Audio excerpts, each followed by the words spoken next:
Perkenalkan, nama saya Madarati Pustakirana dari absen 18. Perkenalkan, nama saya Angga Febi Kurnia dari absen 02. Perkenalkan, saya Witya Mariana Tambulela dari absen 24. Perkenalkan, nama saya Ratu Bella dari absen 20.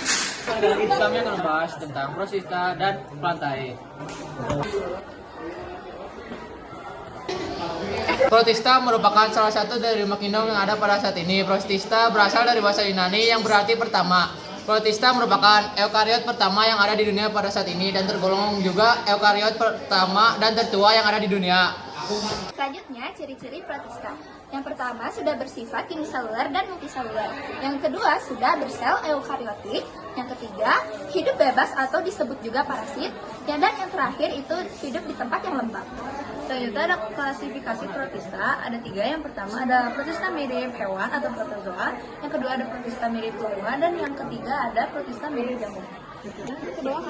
Selanjutnya di sini saya akan menjelaskan tentang klasifikasi protozoa atau protista mirip hewan. Yang pertama ada Rhizopoda. Ciri utamanya yaitu alat gerak berupa kaki semu. Yang kedua bentuk tubuh berubah-ubah. Dan selanjutnya ada peranannya. Peranannya itu bersifat parasit karena dapat menyebabkan kerusakan pada gigi dan radang gusi. Dan yang kedua ada Ciliatia. Yang pertama ciri utamanya yaitu alat gerak berupa cilia. Yang kedua memiliki pelikel. Peranannya itu bersifat parasit karena dapat menyebabkan penyakit infeksi usus. Dan yang ketiga ada Flagellata. Ciri utamanya itu alat gerak berupa flagel. Selanjutnya memiliki pelikel. Dan yang terakhir yaitu sebagian besar bersifat parasit. Peranannya bersifat parasit karena salah satu penyebab susah tidur atau penyakit tidur. Dan yang terakhir sporozoa. Ciri utamanya tidak memiliki alat gerak, menghasilkan spora, dan sebagian besar bersifat parasit. Peranannya bersifat parasit karena dapat menimbulkan penyakit malaria. Selanjutnya kita akan membahas mengenai peranan dari protista.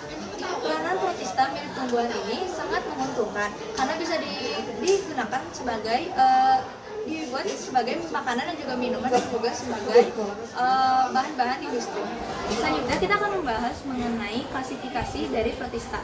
Protista ini memiliki 6 klasifikasi. Yang pertama ada Chrysophyta, yaitu alga kemasan. Yang kedua ada Pleiophyta atau alga coklat. Yang ketiga ada Rhodophyta atau alga merah. Yang keempat ada Pyrophyta atau alga api. Yang kelima ada Euglanophyta, dan keenam ada Chlorophyta atau alga hijau. Nah, selanjutnya ada protista mirip jamur. Mereka mirip seperti hifa dan juga sporangia, memiliki warna yang putih dan juga kekuning-kuningan. Nah, selanjutnya ada beberapa klasifikasi protista mirip jamur. Yang pertama ada Myxomycota atau jamur lendir plasmodium. Nah, jamur ini tuh berwarna kuning dan berfungsi untuk mengurai sampah organik, memangsa bakteri, dan juga mengontrol populasi mangsa. Nah, yang kedua itu ada Olmicota atau jamur air. Jamur air merupakan jamur yang berfungsi untuk pengurai yang tumbuh pada alga atau hewan mati. Nah, peranannya itu sebagai dekomposisi dan daur ulang materi yang membusuk. Dan juga Olmicota ini merupakan parasit. Nah, jadi sebenarnya peranan protista mirip jamur itu sebagai pengurai yang membantu mencerna bahan organik mati menjadi senyawa yang lebih sederhana, dan juga untuk melepaskan nutrisi penting kembali ke lingkungan setelah memakan makanan yang membusuk. Di sini kita bakal tahu nih, apa itu plantae. Plantae ialah salah satu organisme eukariotik multiseluler yang mempunyai dinding sel dan klorofil. Nah, untuk ciri-cirinya sendiri, plantae memiliki 7 ciri-ciri. Yang pertama, ada multiseluler atau mempunyai banyak sel. Yang kedua, autotrof. Yang ketiga, eukariotik. Yang keempat, terdapat dinding sel yang terbuat dari selulosa. Yang kelima, hidup di daratan yang lembab atau perairan. Yang keenam, dapat menyimpan cadangan makanan dalam bentuk amilium atau pati. Yang ketujuh, ada sistem pembuluh darah angkut. Selanjutnya, klasifikasi. Plantae terbagi menjadi 3. Nah, yang pertama itu adalah tumbuhan lumut. Tumbuhan lumut yang hidup di darat umumnya berwarna hijau dan berukuran kecil. Ukuran lumut terbesar itu kurang dari 50 cm. Kedua ada tumbuhan paku. Tumbuhan paku atau paku-pakuan yang dikenal juga dengan sebutan pakis-pakisan adalah tumbuhan dengan sistem pembuluh sejati. Ketiga, untuk yang terakhir itu tumbuhan berbiji.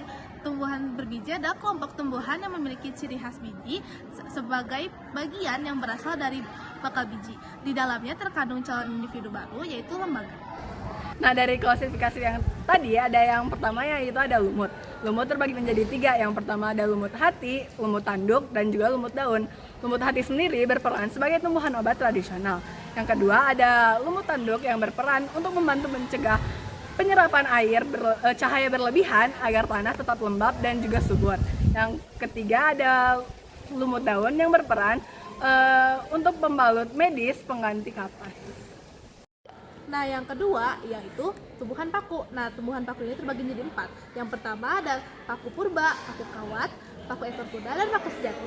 Nah, untuk paku purba ini sebagai tanaman hias. Lalu untuk paku kawat, bahan baku pembuatan pil. Nah, untuk paku ekor kuda mencegah erosi dan pembersihan tanah. Nah, untuk yang keempat, untuk yang terakhir itu paku sejati. Nah, paku sejati ini sebagai penghasil oksigen penahan erosi. Nah, selanjutnya tumbuhan berbiji. Tumbuhan berbiji ini terbagi menjadi 2. Nah, yang pertama gymnospermae. Nah, gymnospermae ini terbagi menjadi 4. Yang pertama ada Sisodopita, yang kedua Gnetopita, yang keempat Gingopita, dan yang keempat Coniferopita. Nah, untuk Sisodopita ini untuk mencegah erosi tanah dan banjir. Nah, untuk Gnetopita itu menjadi bahan sayur asem, lalu Gingotopita itu menjadi obat herbal, dan untuk Coniferopita ini menjadi pencegah erosi tanah dan menjaga kestabilitasan lereng.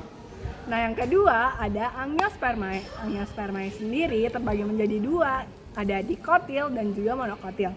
Nah, untuk dikotil sendiri memiliki ciri-ciri tumbuhan dikotil memiliki biji yang terdiri dari 2 kotilogen dan juga memiliki daun lembaga. Yang kedua, tulang daun pada tumbuhan dikotil biasanya berbentuk oval atau berjari. Yang ketiga, mereka tidak memiliki tulang akar yang melindungi ujung akar saat berkecambah. Nah, untuk perannya sendiri, peran dikotil untuk menyediakan pangan seperti buah, sayuran, serta bahan baku untuk tekstil dan juga konstruksi. Dan juga untuk menjaga keseimbangan ekosistem dengan menyerap karbon dioksida dan menghasilkan oksigen. Contohnya sendiri ada belimbing, pepaya, dan cempedak. Nah, yang kedua ada monokotil. Monokotil sendiri memiliki ciri-ciri yaitu batang tanpa percabangan dan berluas-luas. Yang kedua, ujung batang dilindungi oleh koleoptil. Yang ketiga, tidak memiliki kambium pada batang maupun akarnya. Untuk perannya sendiri, monokotil berperan sebagai sumber pangan utama seperti padi dan juga jagung, serta digunakan dalam konstruksi kerajinan dan membantu mencegah erosi tanah. Untuk contohnya sendiri ada padi, tumbuhan tebu, pohon pisang, dan juga jagung. Sekian yang dapat kami sampaikan, kurang dan lebihnya mohon dimaafkan. Wassalamualaikum warahmatullahi wabarakatuh. Dadah!